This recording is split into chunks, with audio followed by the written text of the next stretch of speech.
తెలంగాణలో ఉంటాం, తెలంగాణలో తిరుగుతాం, తెలంగాణలో ప్రజా సమస్యలపై పోరాటం చేస్తాం, తెలంగాణలో కూడా పోటీ చేస్తామన్న పవన్ కళ్యాణ్ గారు.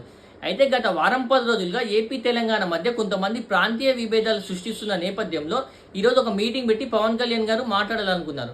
అయితే ఈ మీటింగ్‌కి పర్మిషన్ దొరక్కపోవడంతో కనీసం ప్రెస్ మీట్‌కైనా పర్మిషన్ ఇవ్వండి అంటూ సెటైరికల్‌గా ఒక ట్వీట్ చేశారు. అయితే నన్ను అడ్డుకుంటామన్నారు, నాపై దాడి చేస్తామన్నారు, ఎవరొస్తారో రండి, ఇదే నా ఇంటి అడ్రస్ అంటూ ప్రెస్ మీట్‌లో సవాల్ కూడా విసిరారు.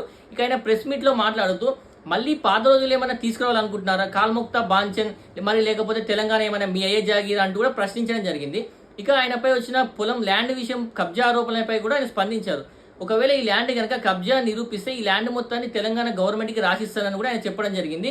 ఇక అలానే తెలంగాణపై నాకెంతో ప్రేమ ఉంది. తెలంగాణకు మేమెప్పుడు వ్యతిరేకం కాదు. ఇక్కడ రాజకీయ నాయకులకు కూడా మేము వ్యతిరేకం కాదని చెప్పి కూడా ఆయన మాట్లాడడం జరిగింది. తెలంగాణ ఎప్పుడు కూడా భారతదేశంలో అంతర్భాగం అన్న విషయం గుర్తుంచుకోవాలని చెప్పి ఆయన సూచించారు.